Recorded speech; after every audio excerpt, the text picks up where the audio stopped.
50% voice, 110% hands. 3, 2, Okay. Yo, what is up, Sandals Church Youth? My name is Jared Moses, and I'm the youth lead at the East Valley campus. And we are so stoked that you are here at youth group with us today. Whether you are tuning in online or you are on campus, this is the perfect time and the perfect place to be because it's a first Wednesday. And if you are brand new, if it is your first time, whether online or in person, that probably means that someone has invited you and they love you a lot.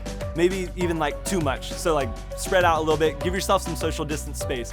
But we're stoked you're here. And what I want you to do is something a little different than we typically do. I'm gonna ask you right now, whether you're online or whether you're on a campus, to bring out your phone. Hopefully it has a few less cracks than mine does, but my hope is that you guys will right now, during this time, hit up one of your friends, invite them into the YouTube message, get them in the chat, invite your friends who you forgot to invite in person. Get them online. Let them watch this message because God has an amazing word for them through our guy, Justin Knowles. It's gonna be awesome. And if you are a first time attender here with us today, or you are maybe just online and you've been attending but haven't got plugged into a group, we have an amazing resource for you guys. We wanna see you guys in a group. So you're gonna be able to text this number at the bottom of the screen. You can just hit us with a message that says groups, and we'll get you plugged in to a group that is in your area with students your age so that you guys can walk through life in these messages together. So we're about to jump into the message with Justin Knowles. It's gonna be awesome. Focus up, guys, because I believe God has a good word for you. Shoot. Welcome to Wednesday nights.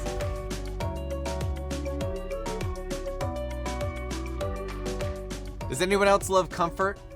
I know I do. I'm in my comfy sweatshirt. I know immediately on Wednesday nights when I go home, I get into my fat boy sweatpants and I get into my Ugg slippers that literally feel like you're walking on clouds. Like, I love comfort. There's comfort food.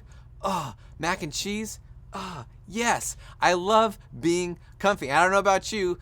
I also have a comfy spot at my house. Everybody has a comfy spot at their house. It may be your room, maybe your bed, maybe a certain chair.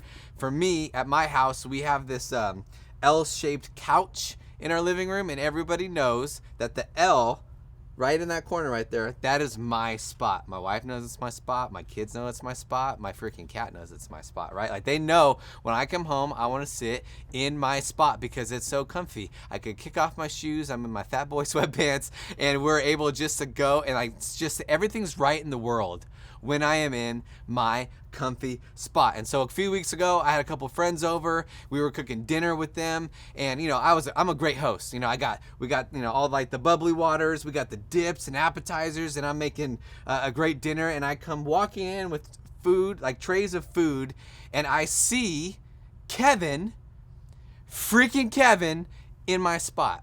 Now, he didn't know that it's my spot, but he should know. When you come into my house, that's my spot. And so I go, I look at him, we make eye contact, and he knows in that moment that his night is about to get wild and he's gonna get no food. Why? Because he is in my spot. Freaking Kevin, right? Like, why do we do that? We love to be in comfort. Like, we love it. We fight for it. That's something in our life that we want our life to be comfy. We want our life to be easy.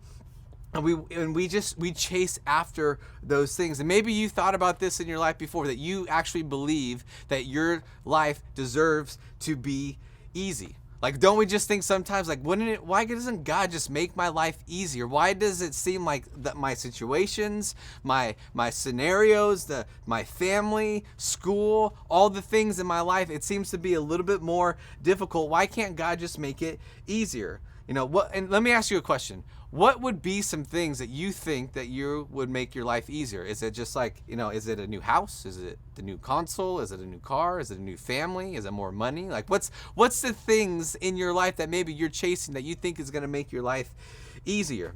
See, what if I told you this? Okay, listening online, on campus, what if I told you this, that an easy life is an empty life? The easy life is an empty life. What would you think with that? Do you agree with it? Is it good? Is it bad? Do you disagree with it? Does it make you feel uncomfortable? Because if the easy life is an empty life, what does that mean? See, maybe you've heard this before. Maybe you grew up in the church. Maybe you just had this assumption about God. By the way, that if you ever heard this term of God will never give you more than you could handle. right? Maybe you've heard that term before. I just want to let you know that's not true.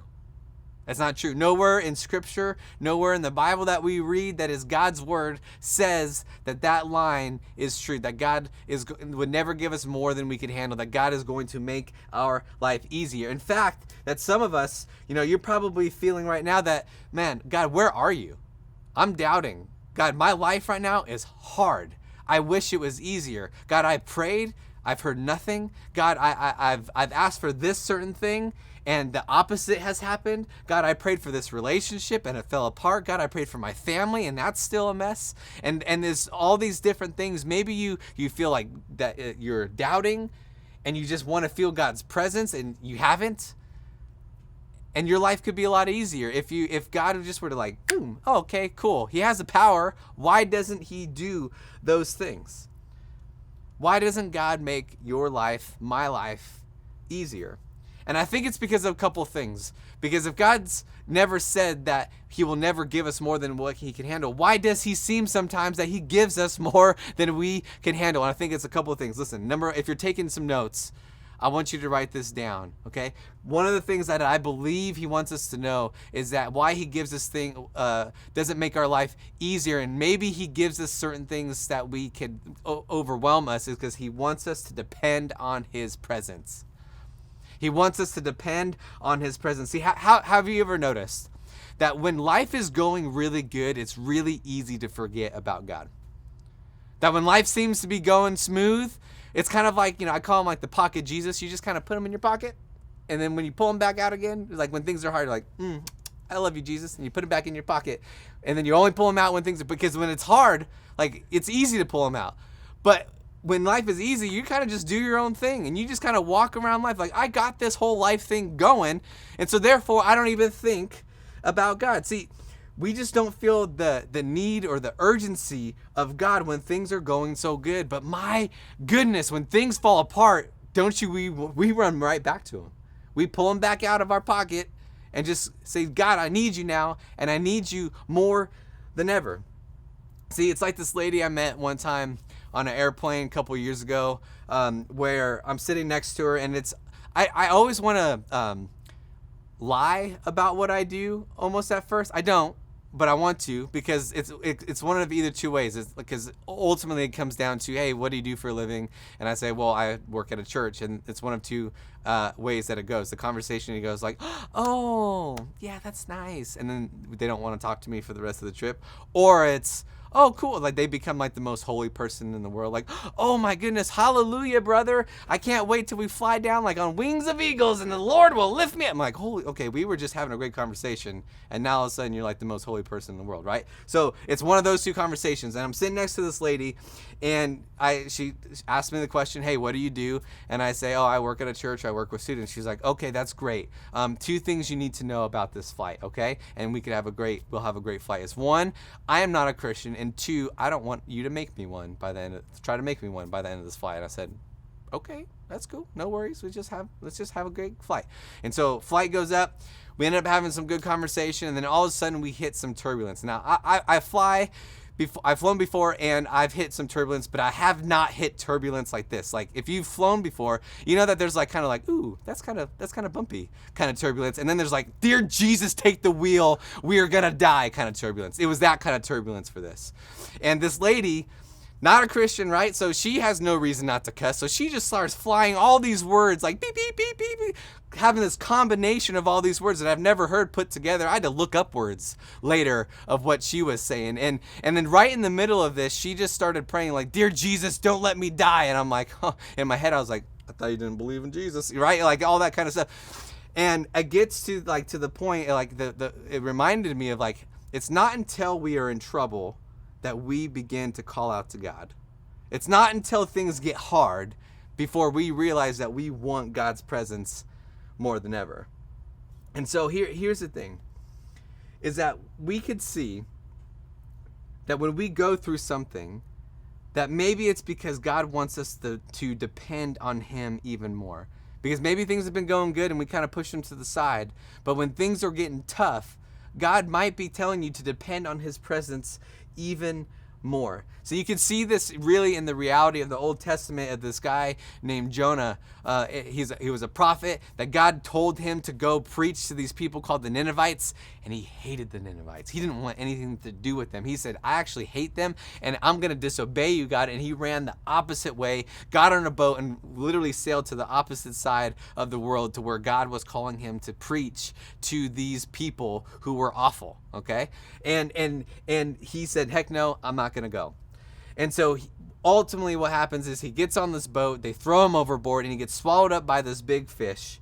And he's literally in the belly of the valley of the deepest depression. And this is what he says in Jonah 2. Look at what he says. He says, in my distress, I called to the Lord, and he answered me. In verse 7, he says, when my life was ebbing away, I remembered you, Lord, and my prayer rose to you. See, notice Jonah didn't say that. In my success, Lord, I called out to you. He says, no, Lord, in my distress, I remembered you. In my distress, in my troubles, God, I craved you. Notice that it wasn't in his distress, but it was in his distress that he called on the Lord, not in his success. See, in my distress, I call out to God all the time. I call out to God, like, what is happening? Like, doesn't this year feel like that's just what the question that you've been asking? At least for me, this year 2020 is like, God, what is happening? Where are you? What is going on right now in our world? Where are you? I don't feel like you're here at all.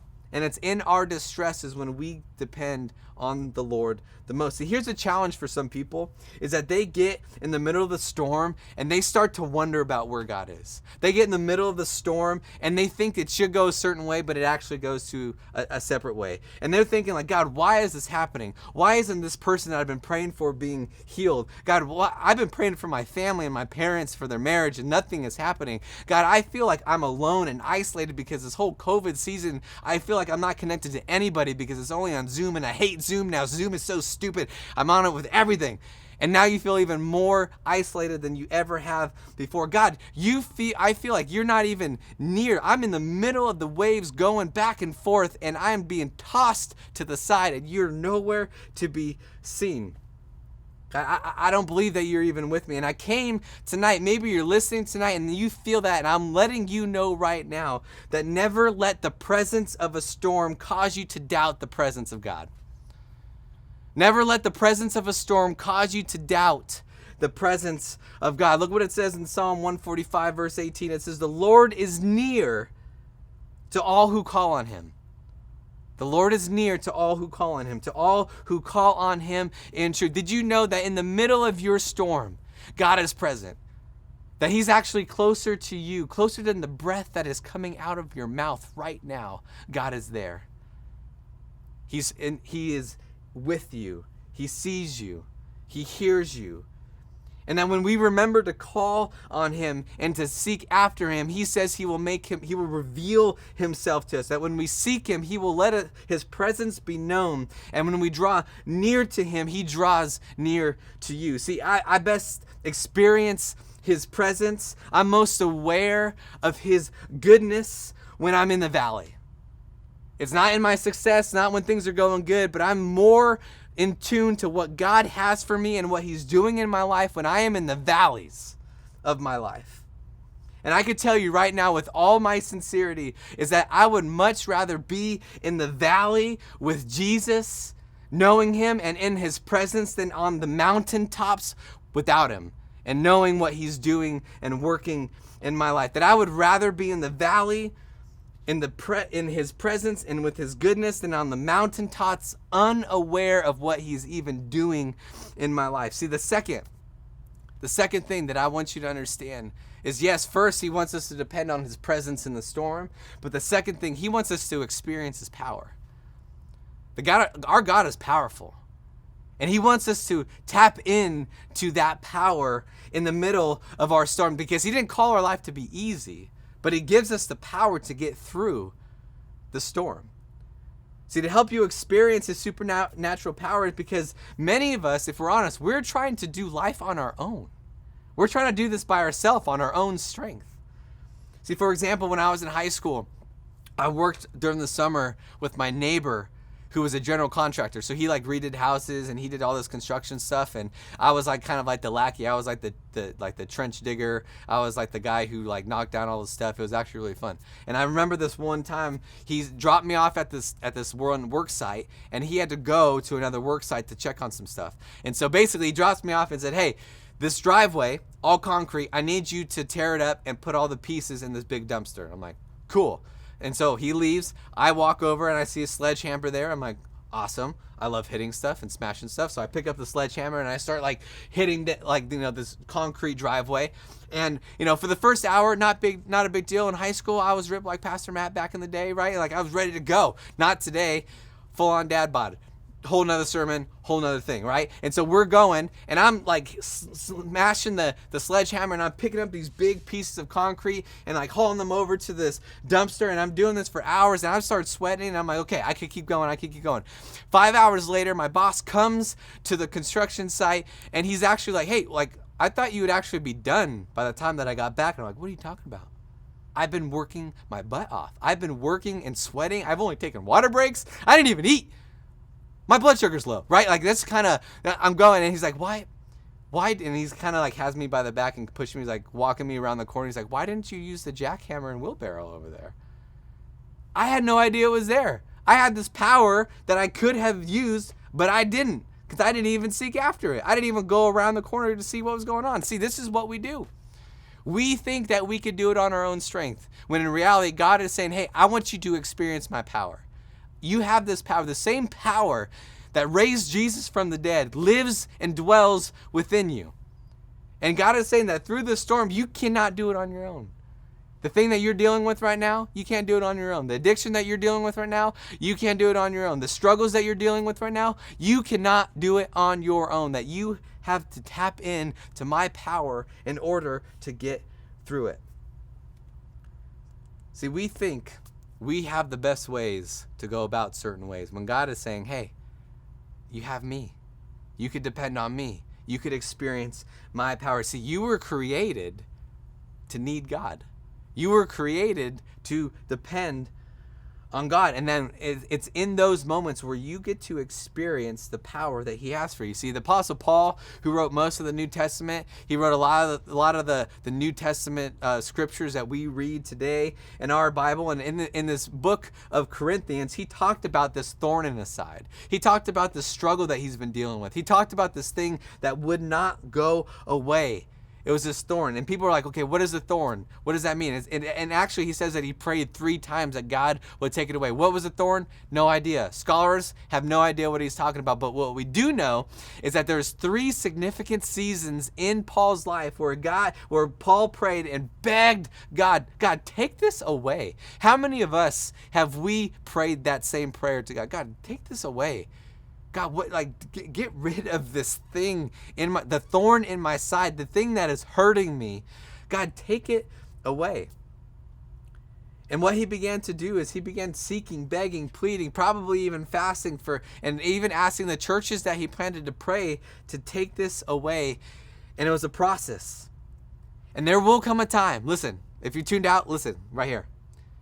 There will come a time while following Jesus, in this sin-filled world that we live in, that we are going to experience some sort of thorn in our side, the thing that we ask God to take away. We're going to experience some sort of hurt or pain or struggle or troubles, or experience something in a way where we will turn to God and say, God, why don't you remove this thing from my life to make it easier? Can't you answer my prayer? Can't you just help this depression go away? Can't you help the person that I love from suffering? Can't you help my parents' marriage? Can't you help the relationship that I'm in? Can't you help the things that I know I'm not supposed to be watching on the internet, but I keep on going back to it anyways? Why can't you take this thing? Why can't you make my life be easier? And this is exactly where Paul was. This is exactly where he was. God actually spoke to Paul and said something so powerful that not only does he say it to Paul, but I believe he says to us, it ministers to me in a deep way in my life when it comes to the storms and the struggles that I'm dealing with here. And Paul's like, God, why don't you just do this? And this is what God says to him in 2 Corinthians, verse 12, verses 9 and 10. It says this, but he said to me, Paul saying it, but God said to me, my grace is sufficient for you, for my power is made perfect in weakness. Therefore, I will boast more gladly about my weakness so that Christ's power may rest on me. That is why, for Christ's sake, I delight in my weakness, in insults, in hardships, in persecutions, in difficulties. For when I am weak, I am strong. What is he saying? He's saying, God, I delight in the weaknesses, that my struggles, my troubles, that my circumstances that are hard. God, I delight in those things, because when I am weak, when I feel like I cannot go anymore, God, that's when you are strong. Because if you know anything about Paul's life, he struggled. He had hardships. I mean, he was shipwrecked. He was floating in the ocean for days at a time and made it to land. He was bitten by snakes. He was beaten. He was whipped. And he was saying, God, I am thankful. God, I will delight in all of those things. Because for when I am weak, I am made strong because of your power. So thank God I am weak here. And maybe for some of you, I don't care where you're at. If you're watching online, if you're sitting in your group right now, if you're sitting with everybody, I want you to repeat this. Just repeat this out loud with me all together. All of our campuses is this. For when I am weak, then I am strong. Okay? For when I am weak, then I am strong. One more time. For when I am weak, then I am strong. He's saying, I delight in the hardships. I delight in the hard stuff because when I don't have what it takes, I believe in a God who does. That when I don't have what it takes to get through, the strength to get through, I could rely on the power and the strength of the God and the supernatural power of God. See, when we have the same Spirit of Jesus who raised the dead living in us, we're able to tap into this power of Jesus. For when I am weak, then I am strong. See, remember the phrase at the beginning where I said a weak life or an easy life is an empty life? What I could tell you as someone's coming from the future, students, as who's lived a little bit longer than you have and has maybe followed Jesus a little bit longer than you have, is that this is a true statement, that the easy life is an empty life, because some of the worst moments of my life, some of the deepest struggles of my life have ended up becoming the most fruitful seasons of my life. Because I've never had to depend on his presence more, and I've never had to experience his power more. And when I've depended on his presence and I've experienced his power in a way I never have, my life is way more fruitful, and I would not trade it for the world. You might be in a season right now where you wish you would trade anything to get out of the situation that you're in, but I'm telling you right now, when we depend on his presence and experience his power, you will look back and say, man, I thank God for those times, because I'm closer to him than I've ever before. See, we're not promised a life that is easy, but we are promised a life that will be worth it when we decide to follow him. You know how I know? It's because Jesus' purpose is peace, not ease. Jesus' purpose for us is peace, and it's not ease. See, look what Jesus says in Matthew 11:28 as we kind of wrap up. It says, come to me. He says, come to me. All who are weary and burdened, I will give you rest. Notice it doesn't say, whoever comes to me, come to me when things are going good.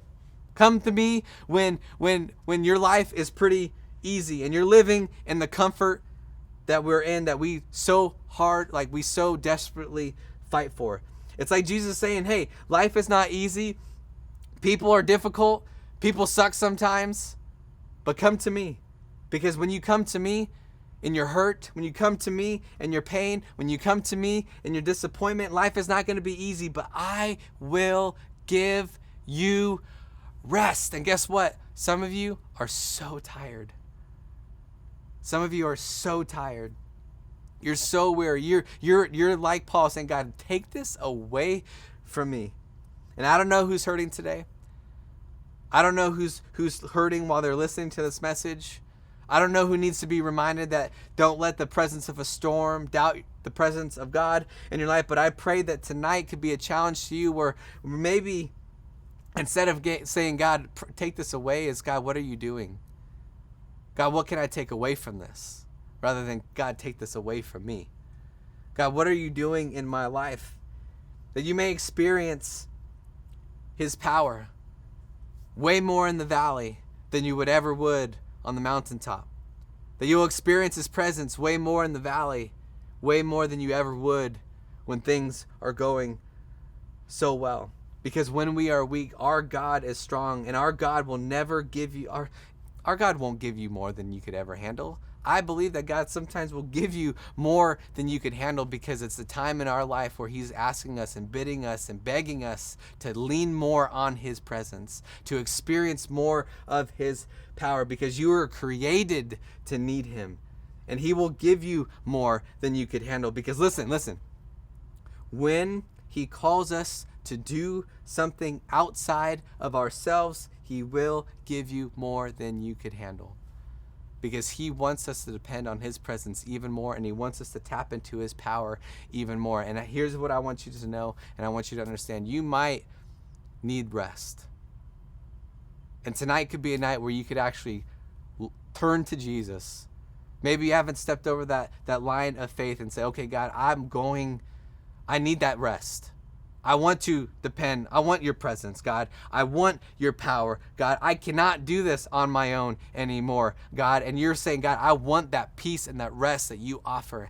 And here's what I want us to do. We're going to pray it out, and we're going to, before we head to our groups, is I want you to bow your heads. If you're watching online, if you're with your groups, if you're on a campus, just go in and bow your heads. And if that's you, if you're in the middle of a storm, I want you just to pray, God, I want to experience your presence in the storm. I don't want this storm to doubt my presence of you. God, I want to feel you like I've never felt you before. God, I want to experience you in a way I've never experienced you before. God, I want to tap into the power that you say that you have, because God, I've been trying to do it on my own for so long, and I cannot do it anymore because, God, I need you. God, I admit that I need you. I admit that I'm a sinful person. I admit that I've been trying to do this on my own. And God, I believe that you are who you say that you are, that you're present in my life. And God, I want to experience that power. And God, I want to call on you to come into my life so I can experience the rest that only you can give me. God, I pray for anyone right now as they're listening, if they're in the middle of a storm, if they believe that their life would just be better if it was easier.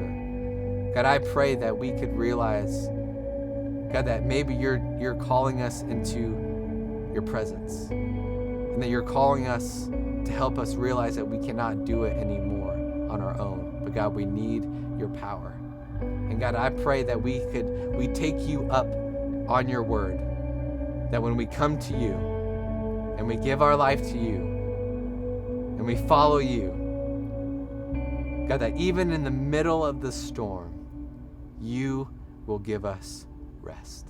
You will give us peace. Amen. That was such an awesome reminder and encouragement that Justin Knowles gave for us, and a message that God has for every single one of you, that he is with you guys in the storm. One of my favorite points that he made was, don't let the presence of a storm allow you to forget the presence of God. The reality is, when you are in those storms, just like that jackhammer and the wheelbarrow off to the side were there for Justin, God is there for you. But it is up to you to call upon his name. So guys, use those opportunities. When you are in waters that are too rough for you to swim in, call upon God, because he will carry you through those things that you feel like you cannot walk through yourself.